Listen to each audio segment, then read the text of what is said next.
You're at Gangrene UK, episode 19, and the admin team here are joined by Ian from JetsCentral. Thanks for coming on, Ian. Hey, thanks for the invite. I really appreciate it. No, it's cool. So, would you like to tell some of our members who maybe aren't familiar with your YouTube and your antics a little bit about yourself and JetsCentral? Yeah, so I pretty much just started posting videos on YouTube a couple years ago, really just because I'm based out of Florida. Never really had any friends growing up that were Jets fans. Funny enough, it was actually the opposite. They were all diehard Dolphins fans. So pretty much lived in the worst area possible to be a Jet fan. But yeah, started posting videos on YouTube and really with the main goal of just trying to connect with other diehard fans. And yeah, it's been awesome. Oh, amazing. Yeah, so how did you become a Jets fan in diehard Dolphin country? Yeah, so my parents are actually from Connecticut. So, and it was kind of a combination of two things. Number one, my parents just being from up north. And so it was always implemented, like growing up, that the Jets were, I guess, the good guys. And all the rival teams like the Pats, the Bills, and the Dolphins were like the bad guys, the villains of the NFL.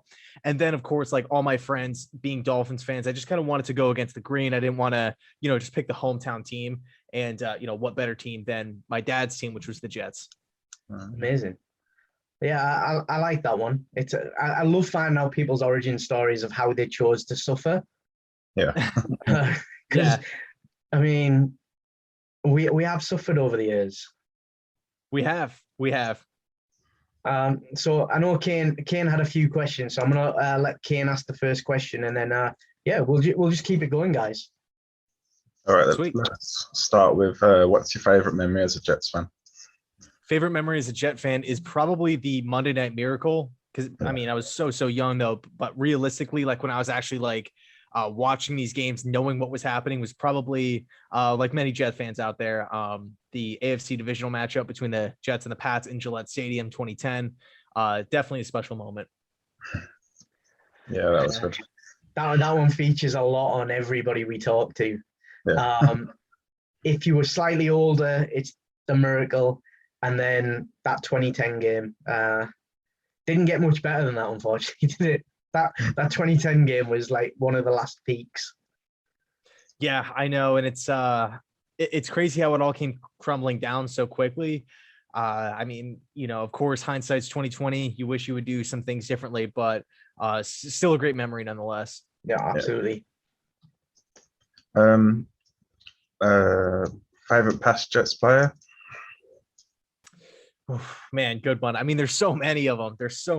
I would probably, I mean, like just based off of like how successful the player was, probably Darrelle Revis. But I mean, I've had so many, so many different guys. Cromartie. I loved Braylon Edwards, Plexco when he was, during his short time with the Jets. So many, and I was actually a big fan of Geno Smith too, believe it or not. But Chad Pennington, Ty Law back when he had the one season with the Jets, just like a whole bunch of random guys, but probably Revis would be number one. Yeah. I mean, that's a lot of people, to be fair. And everyone had hope for Geno as well.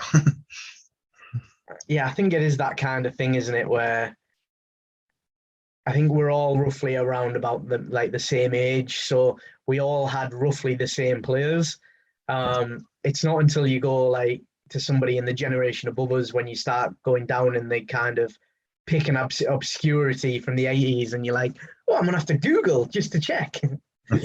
Yeah. With that, who's your favorite current Jets player on the roster? Oh man, favorite current Jets player. I mean, there's so many new faces that I'm really excited about, but I would probably have to say Bless Austin. I've always been a big fan of Bless. Back in college at Rutgers, I loved his story, coming back from the injury, late round draft pick, working his way up to the top of the depth chart. Yeah, that's mine and emphasize. Yeah, I'm a massive fan of Bless. Yeah. So, we've had some pretty rough years as Jets fans with Alvin Gase. And just wondering how you're feeling about the new regime and the new culture we're trying to bring into the Jets. For sure. I feel like it's a complete 180. I mean, probably the same as you guys feel. I mean, like just going from Gase to Saleh, I feel like, it's again just a 180, just completely different personalities, completely different ways of leadership. One gets you fired up in Salah, and then Gase kind of is just all over the place, finger pointing. It was just so weird. I really don't feel like anybody liked the Gase hire, but I feel great. I mean, 2 wins last year. It was tough, and obviously a bunch of new faces, tons of rookies. It's a young team, young coaching staff, so there's going to be speed bumps along the way. I'm not expecting the team to win the Super Bowl or win the division this year, but I love the direction. So what do you think's a acceptable number for this season? Are you one of the fans that won't put a number on it and just go with the development? Yeah, that's actually a great question. I would say for me, I mean, I guess it is kind of hard to quantify, if the number is 7, if the number is 6, and you get five wins that, this upcoming season, but Zach Wilson looks great. Mike LaFleur's coming along. Everybody's gelling together, and we're losing by 3 or 7 every matchup. Then it's kind of hard to say, oh yeah, 5 wins was a failure. So I think it's really just about getting better from on a quarterly basis. First handful of games, then the next one. Are we getting better over time? I mean, it feels so weird because football is a win-loss sport at the end of the day, but personally, I'm not going to be just looking at wins and losses as the ultimate metric to define success for this upcoming season. I actually think it's going to be a lot like the Giants last year with Joe Judge. Everybody's in it together. They lost a bunch of games, but everybody's fully bought in, and they barely lost. They would rarely get blown out. So it's a fair answer. You've got something buzzing there, Otis. You can see it in your eyes. You mentioned the young team and the influx of rookies that have come into the sort of stable of players. Who are you most excited about as a rookie sort of prospect this year?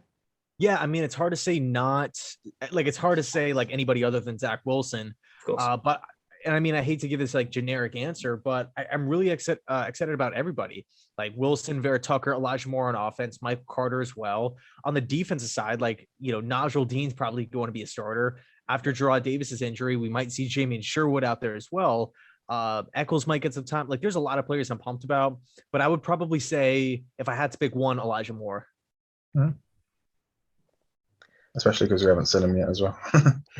It's saving for the regular season. Mm-hmm. True. So how are you feeling about the preseason so far? It's different for sure. Obviously last year there was no preseason. This year it's 3 games. That 4th game is just sliced off the schedule. And I don't know. I just feel like some teams are really valuing it, and then some teams are just mailing it in. Mahomes is out there, for example, but then you look at the Giants and Daniel Jones isn't. It's just kind of weird how everything. And then Green Bay, they don't even put a single starter out there both weeks. Just haven't seen a single starter. So I don't know. It's weird. It's hard to gauge, the talent level when you're going up against, or not necessarily the talent level, but will it reflect in the regular season, or how much will carry over, I guess, when you're always going up against 2s and 3s. But I feel weird about it. To answer your question, definitely doesn't feel the same as in past couple seasons, but it's still football at the end of the day.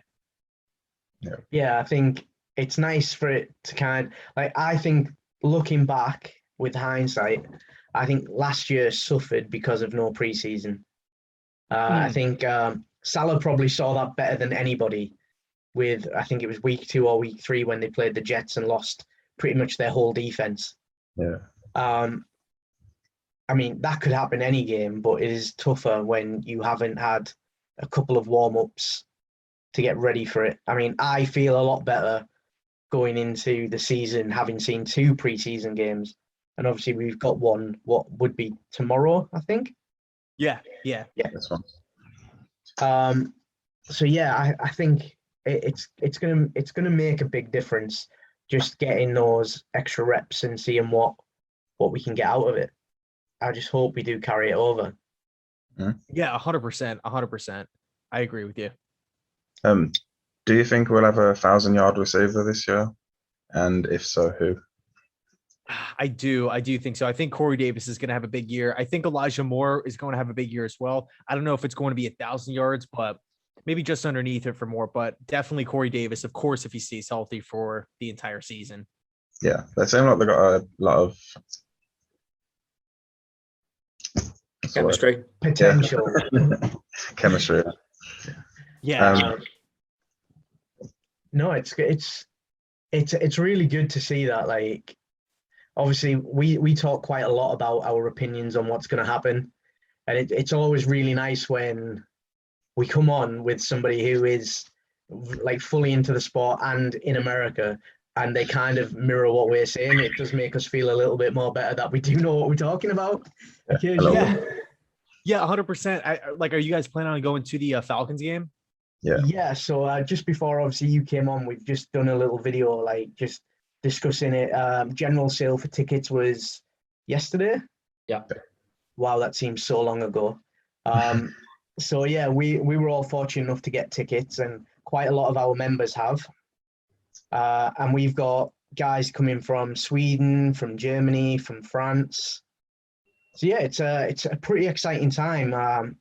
The Jets are 1-0 in London. I think we could definitely get a second. Touch wood. Yeah, 100%. So are you guys like all hanging out together, like everybody sitting together, just like one big unit? We're not as close as we couldn't really do a group booking, but a lot of us got very, very similar sections, so we are pretty close. Me and Kane are in the same, like, I think there's 10 rows between us, and then 10 rows between a few of the others as well. So we've got a good little corner around the away tunnel, ready for when the guys come out. Man, that's Right awesome. next to a group. That's awesome. Is this your guys' first game? It'll be my second for the Jets in London. Awesome. Jets as well. I've seen the Jets in New York before, a couple of years ago. Josh McCown. Yeah, there you go. Yeah. Great game. Yeah, it's my second Jets game, and I think it's about my 21st overall. Oh man, okay. So I've done. Yeah, it's like that's a really good amount. I mean, I've only been to maybe like 9 total in my lifetime, so 21 is definitely not. I do the London games every year, so we're fortunate. Some seasons we get 4 games. My bank account doesn't like me for it, but we get to go down. We've seen some pretty good games. I've seen some really good quarterbacks play really badly, which was really interesting. Drew Brees was one of the worst when he came over. He had such a horrid game. The Saints were really, really bad. But, yeah, I actually don't remember that one. I can't even remember who they're playing. I want to say it was the Bucks. And they just couldn't get anything going. One of my mates was a Saints fan, and he was like literally crying at halftime. It's the first time he'd seen the Saints play, and they were dreadful. But we're like a few of us were at the 2015 game, so we've only seen the Jets win. Mm-hmm. We've never seen them live lose. Did they win with you in New York, James? No, they lost, but it was a really good game, end to end. It was like 28-35 or something. You're good. not coming to London. yeah, I'll wait outside, but But yeah, it's we are looking to do a Jets game next year in the States as a group. Oh, that would be cool. That'd be cool. Yeah, if you want to come to a Florida game, you guys can all crash here. Oh, there's a lot of us. That's yeah. Well, yeah, we're always looking at like the best options, whether it's good to go to MetLife. But Florida's kind of one of those ones where we know we can do flights and things. And like Otis's his wife is a Dolphins fan, so at least he doesn't get in trouble for not taking her. Right. So when we look at our division this year, how do you see it going? Because obviously there's a lot of youth in it. Apart from the Patriots, they're pretty old. But how do you see that lining up? To be honest with you, I think I think it's going to be really tough. I mean, Buffalo's a great team. Miami, stacked defense. that really comes down to Tua. Like, I mean, because they gave him the weapons now. You know, they have some young pieces on the offensive line, and then New England, I feel like, is one of those teams on paper that was just vastly improved in the offseason with the tight ends and the Judon and all these different players coming over. They actually just acquired Sean Wade earlier in the day, but I think it's going to be really tough. I think the AFC East is going to be one of those teams. I mean, one of those divisions that's a lot like the AFC North, where you just have Pittsburgh, possible playoff team, Baltimore, possible playoff team, Cleveland, and then Cincinnati's on the come up. And I feel like the Jets and the Bengals kind of resemble each other in a lot of ways. That might be why I dislike the Bengals so much, because we see ourselves in them. Yeah, I mean, I'm not sure on the Bills. I mean, most people disagree with me, but I don't think Josh Allen's done enough to be getting the hype that he's getting. He's had one great season with Stephon Diggs, who was on a career year. But before that, he was on par with Sam Darnold. So how do you think Darnold's going to do in Carolina? I think he will be exactly what he should have been with the Jets, because he's got a better O-line. He's got Christian McCaffrey, who, like, Christian McCaffrey is like a quarterback's best friend. He's got your run game sorted. He's good at catching. He's a safety blanket. And then they've also got Robbie Anderson, and they drafted a wide receiver as well, didn't they? Got DJ Moore as well. Yeah, from last year. So, yeah, I think he is moving into what Zach's got now. Okay. So, I have faith that Sam's going to be better. I don't think he's going to be a Hall of Fame quarterback, but he's got potential to do well and stay in the league. The overwhelming consensus in the group is that we'd like him to do well, I think, isn't it? There was a lot of people in the group that still weren't necessarily sure about moving him on as our quarterback, let alone sort of giving up on him completely. I think there's a lot of people that, certainly from a neutral standpoint, go, okay, yeah, we wouldn't mind seeing Sam throw for 4,000 yards and sort of 25 touchdowns in Carolina. That would be fine, as long as that works out. Yeah, definitely. So which side of the fence do you sit up? See, I don't think he's going to be that good. I've just never really been a big Sam guy. To me, I always felt like he had a lot of hype at USC, and I'm just not sold. I'm just not. I just haven't seen enough. I feel like 3 years was like a long time. And the one thing that I always, or that really always bothered me or kind of rubbed me the wrong way, was the fact that I just felt like he never elevated the players around him. And I feel like Zach kind of has that. And I mean, we've seen that with other young quarterbacks before, guys that can take, middle round draft picks and just all of a sudden burst onto the scene. I mean, we saw that with Herbert. We've seen that with tons of guys, but I'm just not sold. I'm not sold on Darnold. That's fair. I'm excited to see it. I mean, I would love us to tear him apart week one and then he'll pick himself back up and do okay. Yeah, 100%. But I think he's going to have a bit of a time week one. Even with the loss of Lawson, I think they're still going to get to him a little bit, I think. I think so too. It would be great to see Bless Austin pick him off, because know Bless is going to get in his face. He's gonna really rub it just to get in his head, because that's the type of player he is. But do you get the feeling like we do, that it's exciting to be a Jets fan at the minute?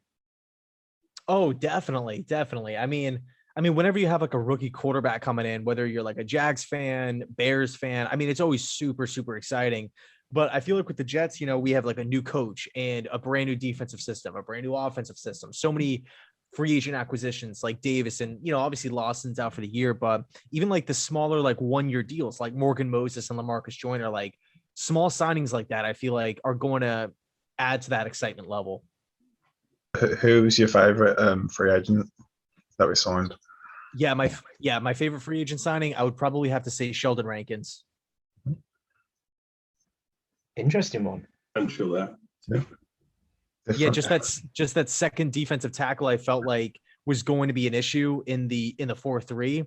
Even though I like Fadakasi, really like. I mean, he's been a steal. I feel like he could be a solid piece, but I look at Rankin's just so much talent, a lot of strength, a lot of speed, and then you pair him right next to Quinn and Williams, and then of course, ideally, you would want Lawson on the opposite side, but I feel like Quinnen and Rankins right next to each other are going to wreak a lot of havoc, and they're hopefully going to get after the passer from the interior, right? That interior pass rush.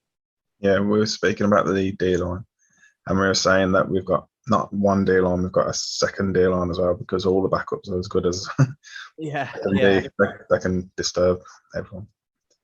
Who do you think's going to be the starting cornerbacks come game? Yep. Yeah, I'm going to say Bless Austin and Bryce Hall for the outside. And then nickel is kind of up in the air. Maybe I would probably say Guidry right now, just based off of what we've seen in training camp and preseason.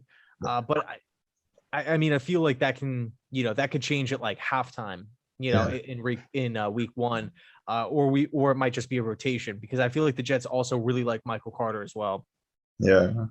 We've heard a lot about Jason Pinnock and Brandon Eccles. There's just so many different corners that we could pick. Yeah, what's crazy is like they're all young too. Like we don't have like that 10-year guy, that 9-year guy. There's still a couple guys out there in the free agency market, but it looks like the team's pretty much set with the guys that they have. Yeah. What do you think about the linebacker core with Joe Davis out? We might be starting Hams and Sherwood. Yeah. Do you think that's going to be good? I think it's going to have their ups and downs. I mean, Mosley's a tank. He's great. Yeah. But with youth comes a learning curve and all that stuff. I mean, both players, Najaldeen and Sherwood, they both have like upsides. They're both athletic.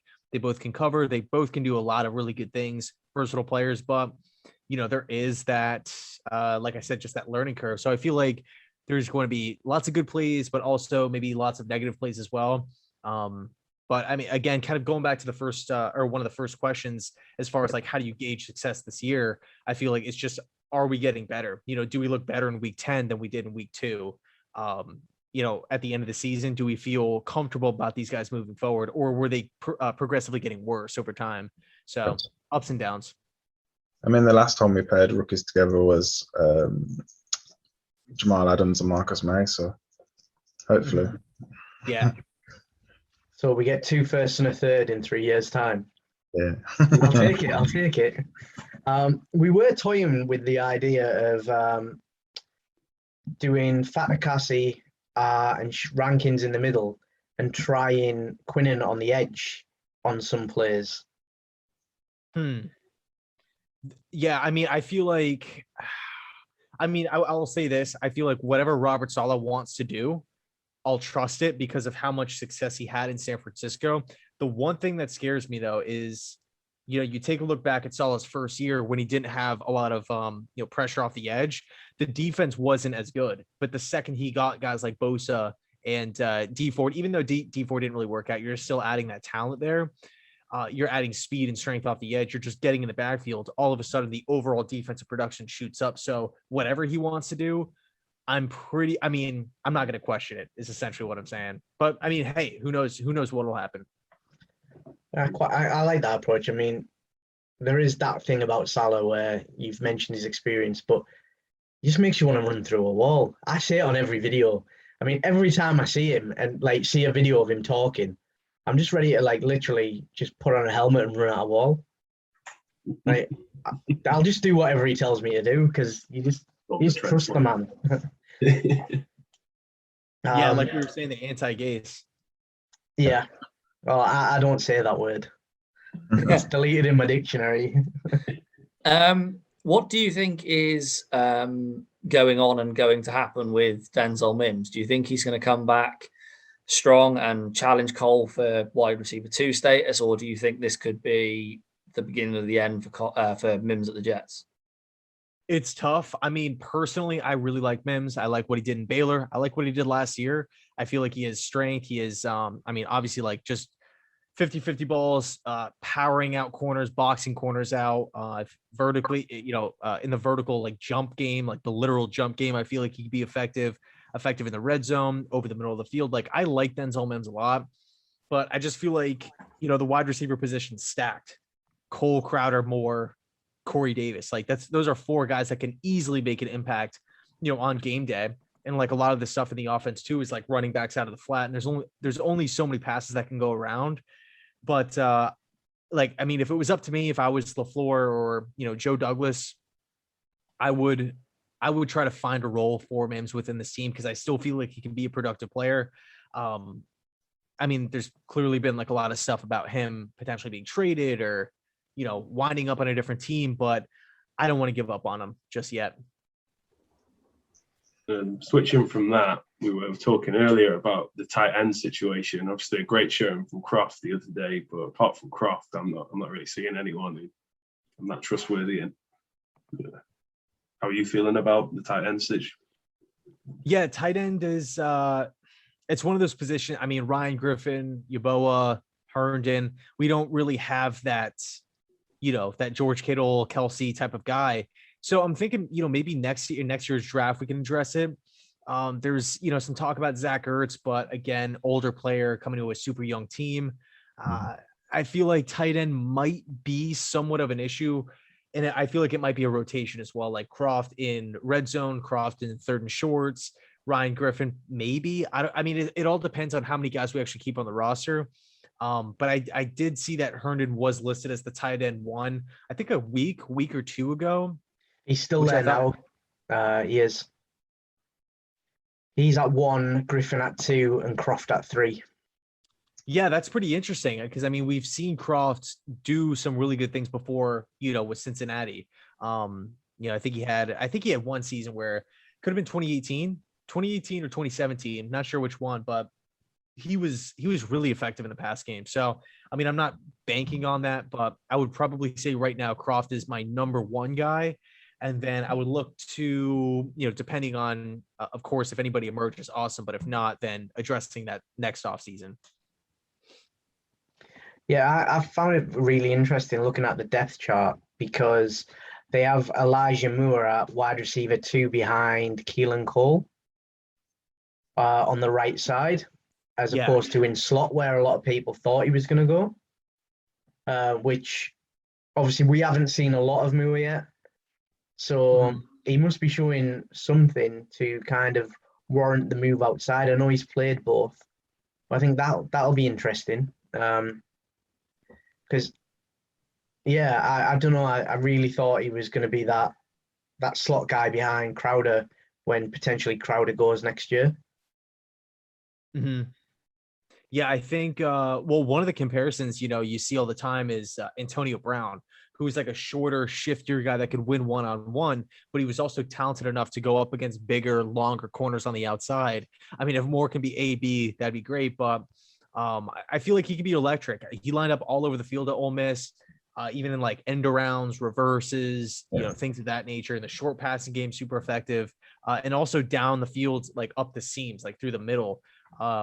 Moore just made an impact. But, then you can push back and say, well, hey, Lane Kiffin's offense was, super pass happy. All they did was throw the ball. So Moore's numbers might be inflated. But I still, from what we've seen, not only just in college, but through training camp and whatnot so far, and plus, Zach Wilson and his arm strength, I really feel like the sky's the limit for that tandem. Sorry, go on, James. No, I was just going to say, Moore got all those yards in college last year, being the number 1 threat for Ole Miss against a lot of pretty solid SEC defenses. So, good point. What do you think of Michael Carter? Do you think he's going to do enough to become RB1, or will it be a committee all season? I think it'll be a committee. Even if Michael Carter just impresses everybody, I still feel like it was going to be a committee based off of what we've seen in San Francisco. Bringing in Tevin Coleman 1-year contract. I think Ty Johnson's kind of being slept on by a lot of people. I feel like he not only just fits the system really well, but he's also young enough to where he can take on a huge workload. It's not like Frank Gore last year, or an older back where it's like we have to maybe limit carries or anything like that. Like, you can just feed Ty Johnson the football and let him go. You mentioned Zach Wilson's arm strength and the sort of situation with Moore and the depth that's going to sort of add to the offense in terms of deep routes. There's a lot of people turning around and saying that he's got the sort of live arm that you see on the likes of Aaron Rodgers and Patrick Mahomes. Do you think that that's being exaggerated at the moment, or do you think that's fairly accurate? And also, I suppose the second part to that is, how important is that arm strength going to be in the cold weather in New York? Great question. I would say that the arm strength, I guess the arm strength hype is real. I mean, he's right up there with guys like Rodgers and Josh Allen and Patrick Mahomes. I feel like with Patrick Mahomes, it's more so like arm strength as far as pushing the ball down the field. When I look at Zach Wilson and Rodgers and Josh Allen, both of those, or all three of those guys, can really put a lot of zip on the football. Not saying Mahomes can't, but I mean, the ball just, looks like a bullet going through the air. And that's what gets you really excited, because all you really have to do is just get the timing right, and then bam, everything starts clicking and it's pretty much unstoppable. What was the second part to the question? Oh, I actually forgot it. It's okay. How important is that live arm going to be in the cold weather in New York? So I would say the offensive system, obviously, like, it's going to be built off the running game. There's going to be a lot of short passing, hitting running backs out of the flat, screens and stuff like that, crossing patterns. But when Zach Wilson is asked to push it on those 3rd and 15s, those 3rd and 16s, we get a holding, a false start, whatever, we're back and we need to pick up a first down. That's where the arm strength's really going to come in handy.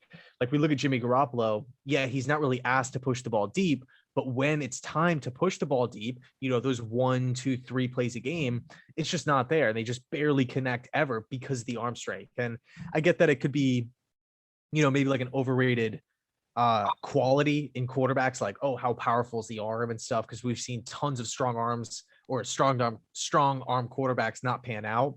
But it just adds that extra layer to Zach Wilson's game. Like, hey, when we need to push the ball, we can do it. For me, the bit that makes me really pleased to see that zip and the velocity that you said about is that's what I always thought of Brady in New England. It wasn't necessarily that he got a cannon of an arm. It was the fact the spiral was tight, the velocity was high. And on those cold, raining, windy nights in Foxborough, when you've got to really cut through the air, whether it's 5 yards, 15 yards, or 25 yards, the ball still rips. And that's what I think I see from Wilson. Yeah, I think you're spot on. I definitely feel like, and arm strength's kind of lumped into one category. But I definitely feel like there needs to be like a split, how much velocity can you put on the ball? And then, how far can you throw the ball? Some guys can do both. Some guys are, better in one. But I feel like Wilson really, the entire package is there. Do you think we've done enough with the O-line this season, or are we going to readdress it after this season? I feel like we're going to readdress it. I feel like Joe Douglas has done as much as he can, AVT and Morgan Moses, like, there's obvious work being done there. And there needed to be. Is it perfect? No. Is it a top 5 O-line? No. But I feel like we're going in the right direction. We're slowly but surely building the thing up. It takes 5 guys to be a dominant O-line. And I feel like we have 3 of those 5 figured out, and we'll see what happens with McGovern and, of course, at right guard. But, if we can, if Becton can play well, AVT can play well, and then, whether it's George Fant or Morgan Moses on the right side, all we need is really 2 guys to step up, Connor McGovern and, whether it's Van Roten or whoever, or let's just say they don't pan out. Then it's like, okay, well, we have 2 first-round picks. We still have a lot of money in free agency. We have 2 second-round picks, a third-round pick. Like, we can address those other 2 positions elsewhere in one off season. So I feel like either way you want to look at it, the Jets it's kind of a win-win, if that makes sense. Yeah. With mentioning the right guard position, then there was a report of a really nasty injury to Cam Clark early in training camp. Do you think that Clark had the potential to go in there and be that right guard over someone like Van Roten, or do you think that was a development pick too far potentially by Joe Douglas? I was rooting for Clark. I liked the pick initially out of Charlotte. I thought he had a lot of potential. When you did look at, how training camp was going, it didn't look like Clark was going to be the starter.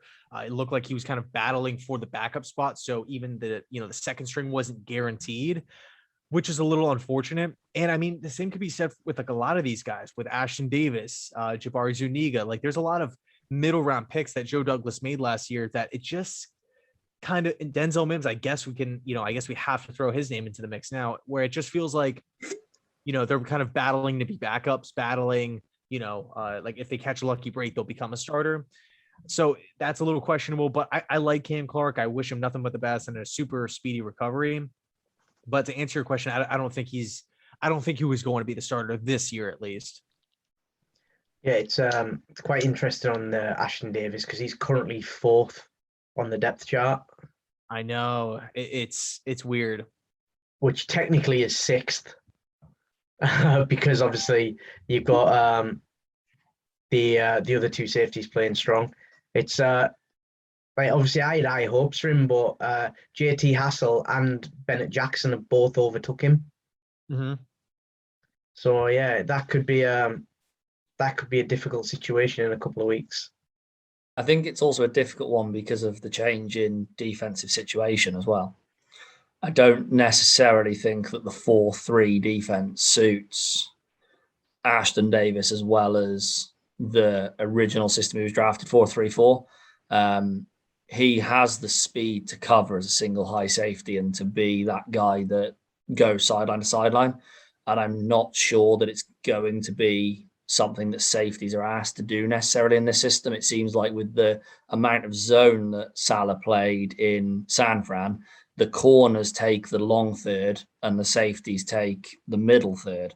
So his range, which was the big selling point, isn't as required. It's still important, but it's not the be all and end all. It's actually more like what May's got, which is great reading of the game to be in the right place at the right time, not to recover.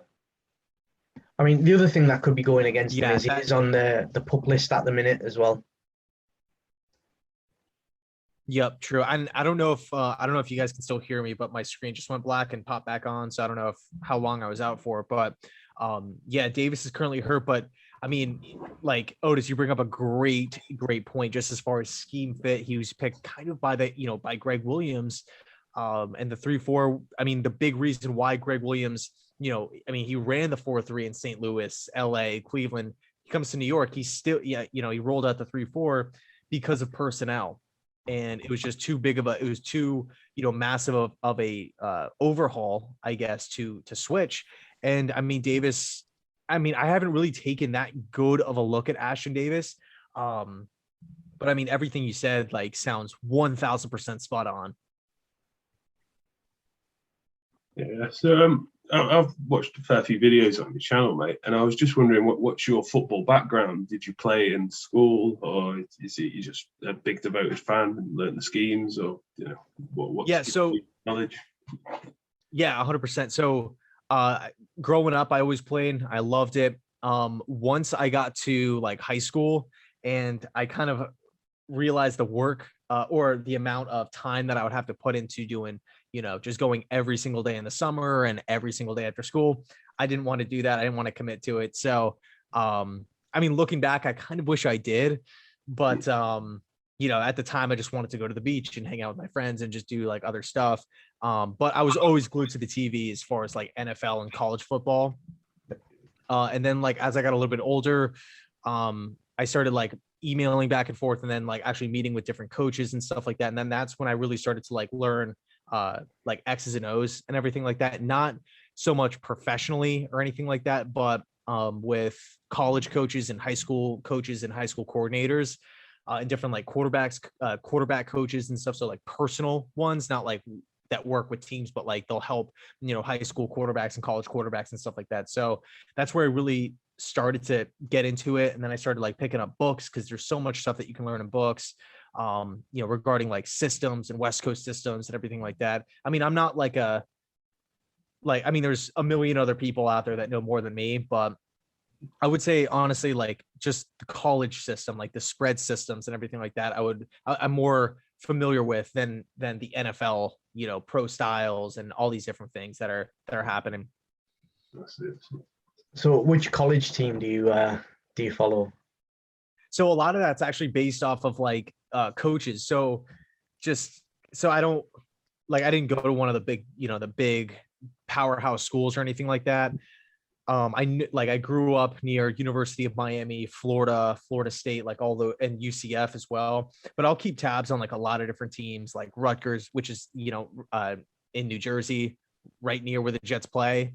That's where my girlfriend went. I like Utah because of their coaching staff. I bounce around. Iowa State because of Matt Campbell, and I really respect the college game as well, like recruiting and how massive the teams are and how much responsibility the players have, to like keep up with their schoolwork and go through grueling practices. And I've actually spoken to a couple NFL players and like retired NFL players, and they've all said like practice was harder in college, like from a physical standpoint. When you get to the NFL, it's more so like a mental game. Like you're in meeting rooms, at 6-7 a.m. all day until like 10 p.m. It's just like a mental, like you have to have the mental wherewithal. But in college, it was just physical, like out on the field. Talking about college, let's fast forward to next year's draft. Who would you pick in the first round with the first 2 picks? We're not, obviously we don't know where we're picking, but if you could have 2 people. Like, are you talking about like who I want for the Jets, or like you said the top 3 picks? Top with our first rounder, sorry, for the Jets. I see. It's kind of like a double-edged sword, but like if the Jets are bad enough, I would like us to go get Kayvon Thibodeau from Oregon. He's an edge rusher. The guy's an absolute freak. But in order to get Thibodeau, and of course, assuming he plays well this upcoming season, we would have to be like a bottom 5 team in the league. Maybe corner Stingley from LSU. There's a lot of guys. Kyle Hamilton at safety from Notre Dame. If you want to go that route to replace Jamal Adams, or I guess if we don't bring back Marcus May. I don't really know what's up with that situation moving forward, but yeah, I would say those 3 guys for me.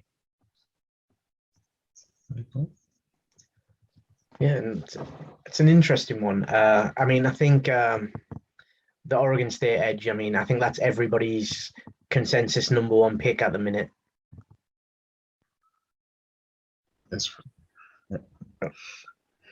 Yeah, the guy's great. And he's also a great fit for what Sala wants to do, just as that, pure edge rusher. Yep. Do you have any questions for us all? Yeah, how did you guys pick the Jets? That's what everyone asks. I'm not going first. You're not going first? No. Okay, I'll go first. Go on then. Started watching because of my wife's parents, for the most part. They're huge Green Bay fans. I got sort of wind of a guy called Darrelle Revis coming out of Pittsburgh, started watching a bit of Revis film. Then saw Revis get drafted to the Jets. I was like, okay, let's watch a bit more Revis. Girlfriend at the time was a Miami Dolphins fan, and it was like, oh, that's quite fun. I'll be a Jets fan. They've got Revis, and that's where the suffering started. Gosh, that's awesome. Mine was I went over to New York when I was in high school for work experience. I did hospitality and leisure studies, and one of the days I got to go to a sports facility, and it was where the Jets were holding the green and white scrimmage for practice. And that was my first introduction to like American football. I didn't know anything about it. Saw Curtis Martin just destroy a line of men. I was just like, I want to watch a bit more, and then just started remotely following. Yeah, suppose I'll go. About 2008, a lot of lads in my year started watching NFL, and obviously a lot of people went to the Patriots as they were the team at the time, the most popular. And I'm a Wolves fan, and we've spent a lot of the time in the Championship, like the league or the Premier League, and never really been a winner. So it's not in me to pick a winner. So the Jets being the opposite to the Patriots and just that underdog team, I have to go with. And we were good in 2008. It was a bad pick, but I stuck with them since. So. I just said the worst till last because mine's just stupid. I watched the Giants Patriots Super Bowl. That was my first game I ever watched, and I hated both teams. So I googled who's the rivals, and then started watching Jets. That's cool. Yeah, I hate both teams too. Good man. Yeah, that's awesome, guys. Yeah. Do you have any? Normally, when we have someone on, we ask if they've got a message for Gangrene UK. Just a little motivational speech, or Would you mind saying that one more time? The screen just. That's right. Normally, when we have someone on, we ask someone if they've got any message for Gangrene UK.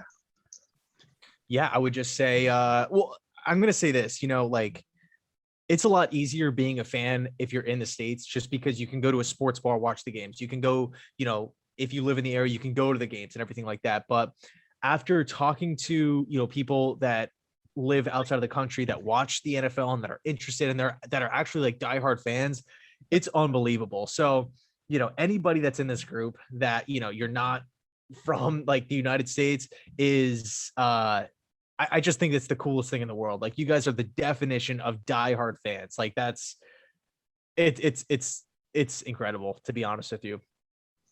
That's cool. Thank you very much. No, we appreciate that. Yeah, it's a dedication, but we get a lot out of it from just interacting with people like yourself and the members in the group, the ex-players that we've had on, the players that we're getting on. It's quite an exciting time because we are playing in London. There's a lot of new people coming into the group. So doing chats like this it really helps us show them that what they're doing over here is appreciated by other fans as well. Because we get a lot of new fans who are so used to soccer, and they don't like the fans in soccer are not like American football fans. It's such a different breed of people. It's so bizarre. Yeah, I want to. Sorry to cut you off. Go ahead. No, it's good. Yeah, so I have a friend named Matt who lives in England, and funny enough, he's actually a Jet fan, and that's kind of how we started talking over social media. And he's a fan of I don't know exactly how to pronounce it. They're in the Premier League. It's either Aston Villa or Austin Villa or something. Aston Villa. Yeah, so he was just like, you should check it out. You should be a fan and everything like that. I'm like, yeah, cool. Follow him on all social medias, but I just never knew. I just found it hard to, actually be a fan of them, like watch the games, what time it comes on, like the time change is so different. How do I actually get access to watch the games? And it's like, you're jumping through all these hoops, and I can only imagine, like what it takes for you guys to, like the draft is like 1 a.m. probably, and that's like my favorite day of the year. And us. Well, we pretty much do what we're doing now, and we sit on and we all watch it together at 5 o'clock in the morning. Yeah, that's what I'm saying. Like real fans. We're lucky with American football. The NFL's done a fantastic job with Game Pass. Game Pass has made it 100 times easier for fans outside of the US to watch the games. I can log on every week to Game Pass, know that the Jets are on, know that I can watch them wherever I am, iPhone, tablet, laptop, TV. It doesn't matter what I've got. It's just brilliant. What's crazy is in the States, Game Pass only will let you watch replays of the game because of like cable contracts and everything like that. Like you have to go buy DirecTV and order the Sunday ticket, which is like another $400. Like it's pretty hard to watch, if you're a fan of a team that's like out of market, but you can always drive 15 minutes to a bar and they'll have it. You can always link up with your buddies and do something like this, and just like all watch it together. So and then obviously like the time as well, it's like on the middle of the day on a Sunday, but for you guys it's like early in the morning or late at night or whenever the earliest game we get is 5 o'clock in the afternoon, and the latest starts at about 20 past 1 in the morning. Okay, and what is that normally, like Monday Night Football? Sunday night football. Yeah, Sunday Monday, night night, Sunday night and Monday night football both, and Thursday night. To be fair, Yeah. they're all pretty late ones for us. Yeah. But yeah, it's not too bad because we're quite lucky that a lot of the Jets games are 1 o'clock. Yeah. And we're rarely on Sky, just because they tend to favour the better teams, we'll say. Mm-hmm. So yeah, we're quite fortunate that way. So we never really miss it on Game Pass. Yeah, the group are pretty good. We have active game day discussions on Facebook. Sometimes on big games where we've got a few watching, we get 400, 500, 600 comments, which is pretty good. Damn, that's crazy. It does get crazy, yeah. Yeah. Most of us don't remember what we've wrote by the end of it, but it's good. Yeah, one cool thing I always notice, like, you know what, because like for us, we have to wake up. So like the London game comes on at 9 or 9:30 every Sunday, and then you have the 1 o'clocks, and then the 4:30s, and then you have the night game. But the one thing that I always remember from the London games are like, you know, when they pan to the stands, everybody's in like a different jersey, like Ravens, Bengals, Packers, Lions, Jets, and it's like it's just totally cool because it's like it's almost like one big family over there because it's just like a love of football where like you go, you know, if you rock a Jets you know, jersey to a Dolphin game, like you're gonna have people yelling at you, people's trying to start stuff and everything like that. But I don't know, it's just totally cool. Yeah, we were talking to Jeff Reinbold, and he said that the London game is the next best game to the Super Bowl to attend. Really? Okay. Yeah, because it's that many different fans that it's such a mix. I mean, we always like my group of friends where you do spot the jerseys and you have to try and get all 32. Mhm. And I always miss Lions. They are probably the most underrepresented team in the UK. But even they're getting a decent group now. So yeah, You tend to see the Barry jerseys as well. If you see Lions fans, it's always 20. It's just like, yeah, there he is. Yeah. That's cool. I like, you know, another thing that's cool is like, you know, you have the freedom of picking whoever. Like here, you know, there's so much pressure to be like a hometown fan. And I'm actually over in Tampa now. Like I moved over here last year. And I mean, of course, like they won the Super Bowl with Brady. And like literally every time you go outside, grocery store, gym, wherever you go, you will see a Brady number 12. And it's and then like, you know, you go to the Buck State games and people wear like the Patriot 12 just because of Brady. Like he's like a rock star down here. Yeah, I don't know. I mean, I went to a game in Baltimore and they do game day purple where the whole city wear purple. And I was like, it can't be that big. Can't be that big. And literally walked outside and everybody's wearing purple. And I'm in a white t-shirt. I'm like, I feel so out of place right now. And it was just a white t-shirt. Mm-hmm. But yeah, we are looking forward to the London game. Got a lot planned. We may do some like live chats and things like that. So we may be in touch. We'll try and bring you into the London experience if you're not coming over. Let's do it. I mean, that's something that I've always wanted to do. Maybe not this year, but the following year. Like, man, honestly, like if this year's London game was later, you know, like November or something like that, I would probably come because I really want to go check out England and, you know, everything over there. But just because it's so early in the year, I think it's week 4 against Atlanta. Yeah. I don't think I'm going to be able to make it. So hopefully next year. Or wait, never mind. The Jets don't play in London next year. They might. Could be out of luck. They do have to play a home game over here in the next 10 years. Okay. I've got a theory that they're going to try and move from MetLife, which would mean they have to play 2 games internationally. So that would be potentially 3 games in the next 5 years. Okay, yeah, that could work. Because they told me the other night that they're spending a lot of money on marketing in the UK. So that would make me think that they are going to play a few more games over here. Because why would they spend the money if they're not? Yeah, I know Jacksonville had like a similar thing too. Yeah. Yeah, they've got the commitment to play one game every year, where I think the Jets more would use it to get a new stadium, or yeah, because they're not going to let MetLife hold a Super Bowl, so they're the only reasons to play internationally when you're forced to. Gotcha. But every team has to give up one home game every 10 years to play over here, which I think that's kind of why they've brought the 17th game in, to cover teams like Green Bay who don't want to give away the home game. Mm-hmm. So give them an extra game and then take it off them once every 5 years or whatever it works out. Yeah, we makes haven't sense. we haven't actually played over here as a home team yet either, have we? No, we've never been home over here. Luckily. Yeah, so it will come. But yeah, what we'll do then is we'll end our episode. Thanks again for coming on, Ian. It's been great to have you. Thank you, Hopefully guys. we'll get you back on during the season. Oh, 100%. Yeah, just let me know. Just send me a message and I'm always down to come on. Yeah, brilliant. Fantastic. So we'll see you all soon, guys. Yay!